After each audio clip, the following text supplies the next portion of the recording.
Alguna vez, al usar el móvil o ver una recomendación online, nos hemos preguntado qué tanto podemos confiar en esas inteligencias artificiales que, bueno, que parecen conocernos también. Están por todas partes, ¿verdad? Compras, música y cosas mucho más serias, diagnósticos médicos. Ya son parte de nuestra vida. Claro. La gran pregunta es, ¿cómo convivimos con ellas sin sentir que perdemos el control o, no sé, nuestra propia esencia? Es una sensación muy, muy de hoy en día, ¿verdad? Esa mezcla de asombro y quizá un poco de inquietud. Es normal planteárselo. Sí.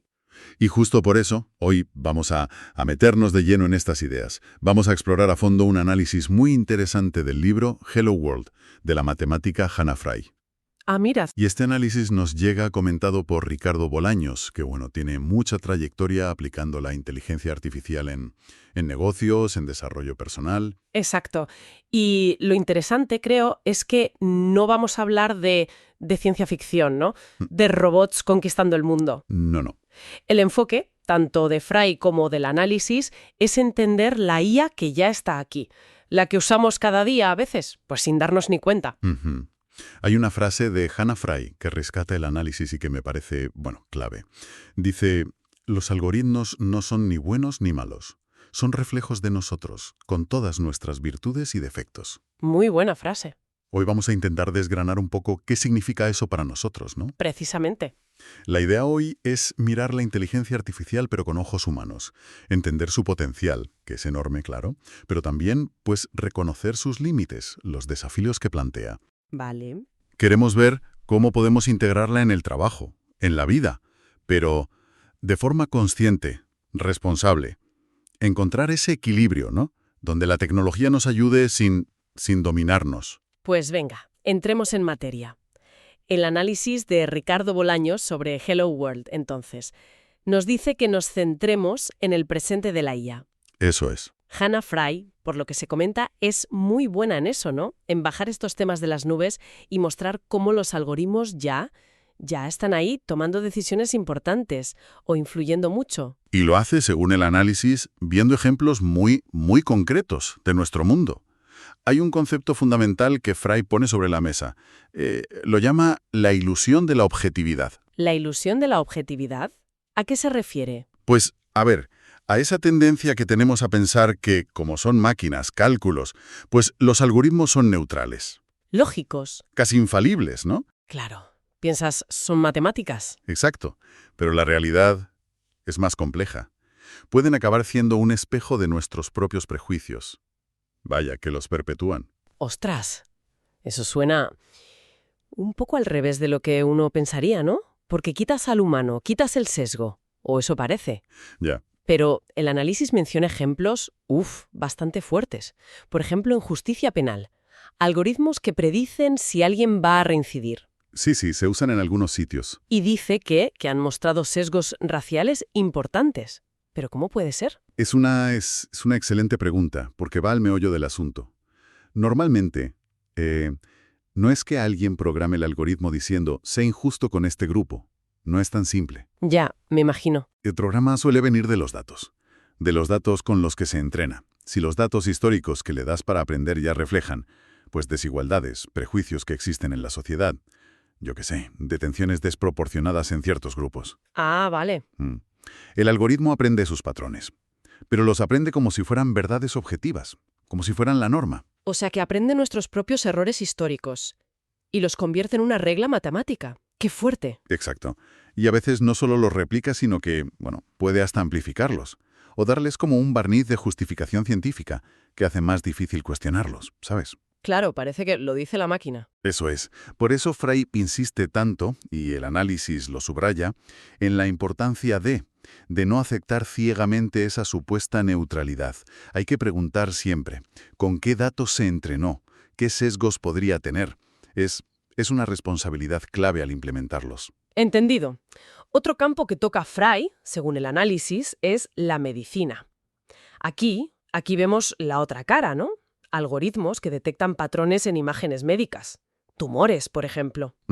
A veces con una precisión que iguala o supera al ojo humano. Eso sí que suena a avance increíble. Y lo es, sin duda. El potencial para mejorar diagnósticos, para personalizarlos, bueno, al final para salvar vidas, es gigantesco. Sí, La capacidad de la IA para procesar tantísima información, detectar cosas sutiles que a un médico se le podrían pasar, es una herramienta revolucionaria. pero imagino que Fry también pone alguna pega, ¿o no? Alguna cautela. Totalmente. Y es una cautela fundamental. Fry advierte, y el análisis lo recalca mucho, sobre la necesidad crítica de mantener siempre la supervisión humana. Ah, vale. No podemos simplemente poner un software de diagnóstico y dejar que decida solo. Un error de un algoritmo aquí, pues no es como que te recomiende mal una peli, ¿sabes? Claro, claro. Las consecuencias pueden ser... Fatales. Exacto. Estamos hablando de salud, de vidas. Entonces, ¿cuál sería el rol ideal de la IA en medicina, según esta visión? Pues el de un asistente. Un asistente increíblemente potente, eso sí. La IA puede analizar, señalar, sugerir, alertar, con una eficiencia sobrehumana. Vale. Pero la interpretación final de todo eso, considerar el contexto del paciente, su historial, sus circunstancias, sus valores incluso, y la decisión final sobre qué hacer, eso, insiste Fry, debe quedar en manos del profesional. El juicio clínico. El juicio clínico, informado por la tecnología sí, pero no reemplazado por ella. Eso debe prevalecer. Esto me lleva a otro concepto que menciona el análisis, la paradoja del control. Suena interesante. ¿De qué va? Pues se refiere a esta idea, un poco contradictoria, ¿no? Que a veces, para tener más control sobre algo o para tomar mejores decisiones, necesitamos ceder algo de control directo a un algoritmo. A ver, ¿cómo? Pues piensa en sistemas que nos ayudan a gestionar inversiones, a optimizar rutas de tráfico o incluso a escribir correos más rápido. Nos liberan de carga mental, analizan más variables de las que podríamos nosotros y nos permiten centrarnos en lo importante, en lo estratégico. Entiendo.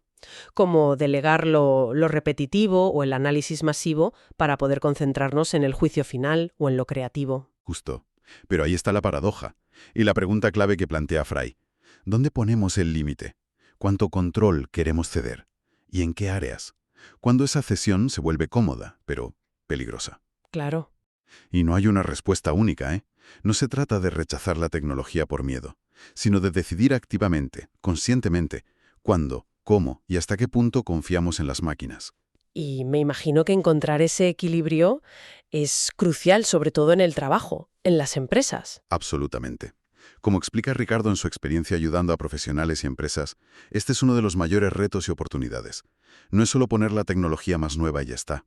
No. Hay que integrarla de forma inteligente, definir bien los roles, qué hace la máquina y que sigue siendo irrenunciablemente humano. Encontrar ese balance es clave para que la IA sea un éxito no solo en eficiencia, sino, ética y humanamente sostenible. Y claro, al hablar de límites de decisiones, llegamos a los dilemas éticos. Siempre salen con la IA, ¿verdad? El ejemplo típico del coche autónomo que tiene que elegir a quién atropellar. Sí, el famoso dilema del tranvía, versión siglo XXI. Es un experimento mental útil, sí, para ver cómo tendríamos que programar decisiones morales. Ujú. Pero el análisis del libro de Fry sugiere que ella nos invita a mirar un poco más allá de esos escenarios tan extremos o hipotéticos. Ah, ¿sí? ¿En qué sentido? ¿Cuáles serían esos dilemas éticos más del día a día o más estructurales? Pues Fry, según se lee en el análisis, pone el foco en preguntas éticas que ya nos afectan hoy Ujú. y que son mucho más amplias. Por ejemplo, cómo se recogen y usan nuestros datos personales. Esa materia prima de la IA. Claro. ¿Con qué transparencia se hace? ¿Para qué fines? ¿Y quién se hace responsable si un algoritmo de contratación discrimina? ¿O si un sistema de reconocimiento facial falla y tiene consecuencias graves? Es que estas no son solo cuestiones técnicas de programadores. Son preguntas sobre el poder, la justicia, la privacidad. Exactamente. Son cuestiones profundamente sociales, éticas, que no podemos delegar en los ingenieros para que las arreglen con código. Necesitan un debate público, legislación, regulación y, sobre todo, una reflexión constante sobre qué sociedad queremos construir con estas herramientas tan potentes. Nos competen a todos. Me parece muy valioso que el análisis destaque que Hannah Fry consigue explicar todo esto, que puede sonar súper abstracto, ¿no? Sí, lo es. Con ejemplos muy claros, muy pegados a la realidad, e incluso dicen que con cierto humor.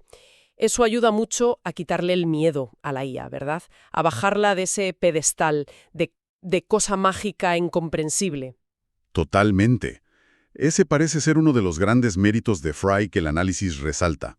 Su capacidad para desmitificar, para mostrarnos que la IA no es una caja negra que no se puede entender, sino el resultado de decisiones humanas, basadas en matemáticas y datos. Y como creación humana, pues hereda nuestras limitaciones, nuestros sesgos, nuestra falibilidad. Claro. El mensaje clave es que la fiabilidad y la ética de la IA no son algo que venga de fábrica con la tecnología. Son el resultado de cómo nosotros decidimos diseñarla, entrenarla, usarla y supervisarla. Entender esto es fundamental, ¿vale? Ahora, aterricemos todo esto un poco más. Pensemos en cómo aplican estas ideas en el día a día del trabajo, en las empresas. ¿Qué lecciones prácticas sacamos del análisis de Hello World? Pues mira, el análisis de Bolaño sobre las ideas de Fry ofrece varias lecciones muy concretas y valiosas para el entorno profesional. La primera, y quizá la más importante, es reforzar esa idea de ver la IA como un colaborador, un apoyo súper potente. Sí, pero no un sustituto total del talento y del juicio humano. O sea, pensar en herramientas como ChatGPT o los copilotos de IA estos que están saliendo, o sistemas de análisis de datos, como asistentes, ¿no? Asistentes muy listos. Nos pueden ayudar a investigar, a redactar, a analizar tendencias, pero la decisión final, la estrategia, la conexión humana, la empatía con el cliente o el equipo, eso sigue siendo nuestro. Precisamente, un líder empresarial, por ejemplo, puede y debe usar la IA para análisis de mercado mucho más rápidos, más profundos. Claro. Pero la interpretación de esos datos, la visión de hacia dónde llevar la empresa, cómo comunicar una decisión difícil, cómo inspirar al equipo, eso requiere inteligencia emocional, experiencia, comprensión del contexto humano, que hoy por hoy, está lejos de cualquier algoritmo. Y la segunda lección clave que se saca, volviendo a lo de antes, pero en la empresa, es la conciencia activa sobre los sesgos. Fundamental. Las empresas que adoptan IA, sea hecha en casa o de terceros, tienen la responsabilidad de ser, extremadamente conscientes de que estos sistemas pueden perpetuar o incluso amplificar sesgos. Y esto no es solo un riesgo ético, es un riesgo de negocio enorme. Por eso, auditar los algoritmos no es un lujo, es una necesidad operativa. ¿Auditar? ¿En qué sentido? ¿Qué tipo de aplicaciones en la empresa son más sensibles a estos sesgos? Pues piensa en procesos de selección de personal. Un algoritmo podría aprender a discriminar por género, por origen, si se basa en datos históricos sesgados, o en sistemas de evaluación del desempeño. Claro. También en cómo segmentas a los clientes. ¿Lo usas para ofrecer cosas relevantes o para excluir a ciertos grupos de oportunidades? O en la aprobación de créditos, un ejemplo clásico. Justo ahí, Ricardo ha acompañado a líderes que buscan integrar la IA sin perder el enfoque humano.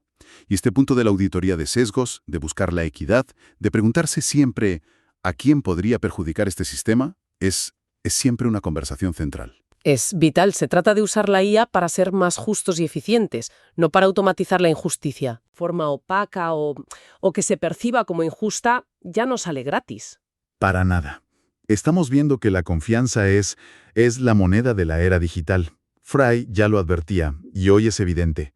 Los clientes, los empleados, los inversores, los reguladores exigen cada vez más saber cómo funcionan los algoritmos que decidan sobre ellos. Quieren transparencia. Quieren transparencia, explicabilidad, saber que los sistemas son justos. Las empresas que ignoran esto se exponen a daños de reputación tremendos. Pérdida de clientes, problemas legales, dificultades para atraer talento. La ética en IA ya no es algo bonito de tener, es un imperativo de negocio. El análisis también menciona algunos ejemplos de donde ya se usa la IA, pero siempre con esa mirada de equilibrio que propone Fry. Sí, se habla del marketing personalizado, que puede ser muy útil si se hace bien, ¿no? Pero que cruza una línea ética si se vuelve manipulador o explota vulnerabilidades. Claro. Se menciona el apoyo al diagnóstico médico, insistiendo siempre en la supervisión profesional y la optimización de operaciones como las cadenas de suministro. Ahí la IA puede mejorar la eficiencia una barbaridad. Pero siempre debe haber un gestor humano supervisando, entendiendo las recomendaciones y tomando la decisión final. sobre todo si hay implicaciones para las personas. Entonces, si juntamos todas estas piezas, parece que la lección más profunda que nos deja el análisis de Fry es que implementar IA no es solo un proyecto tecnológico, es sobre todo un cambio cultural. Has dado en el clavo. Exacto. No basta con comprar la última plataforma de IA o contratar científicos de datos. Se necesita fomentar en toda la organización, desde arriba hasta abajo, una comprensión crítica de estas herramientas. ¿Qué pueden hacer? ¿Cuáles son sus límites? ¿Qué implicaciones éticas tiene su uso en nuestro contexto? Se trata de construir una cultura de curiosidad, de cuestionamiento, de uso responsable de la IA. En resumen, el gran reto, pero también la gran oportunidad para las empresas y los profesionales es encontrar ese punto justo. Usar la potencia de los algoritmos para ser mejores, más eficientes, más inteligentes, pero siempre manteniendo el timón firme con nuestros valores, nuestra ética y nuestro juicio humano. Exactamente. Y en ese sentido, Hello World, tal como lo presenta este análisis, se convierte en una especie de guía esencial, no tanto técnica, sino conceptual, filosófica, para navegar este territorio nuevo. Sí. Nos ayuda a entender esas fuerzas invisibles que ya moldean nuestro mundo y nos da herramientas para interactuar con ellas de forma más consciente, más humana y, al final, más responsable. Sin duda, suena como una reflexión muy necesaria, muy valiosa, no solo para líderes o tecnólogos, sino para cualquiera que quiera entender mejor el mundo en que vivimos y usar la tecnología de forma que nos potencie como humanos, en lugar de disminuirnos. Ujú. La idea final que deja Hannah Fry, según el análisis, es realmente para quedarse pensando. Sí, es muy potente. La conclusión a la que parece llegar Fry es que la inteligencia artificial, más que venir a reemplazarnos en todo, nos está obligando a hacer algo quizá más importante. ¿El qué? A repensar profundamente cómo tomamos decisiones, qué valoramos realmente en esas decisiones, eficiencia, equidad, empatía, y en última instancia, a preguntarnos qué significa ser humano en una era donde nuestra inteligencia se ve constantemente aumentada, desafiada y reflejada por la inteligencia de las máquinas. ¡Wow! Nos empuja a ser más conscientes de nuestras propias capacidades y, sobre todo, de nuestras responsabilidades. Nos deja con una pregunta resonando, ¿no? Si los algoritmos son, como dice Fry, un reflejo de nosotros con nuestras luces y nuestras sombras, entonces, ¿qué futuro estamos codificando? Con cada sistema que implementamos, con cada dato que cedemos, con cada decisión que automatizamos sin cuestionar a fondo. Es una pregunta que vale la pena llevarnos y reflexionar, ¿no crees? Sin duda. Te esperamos en nuestro próximo episodio de IA para humanos, donde la inteligencia artificial se entiende, se aplica y se humaniza. No te pierdas ningún episodio.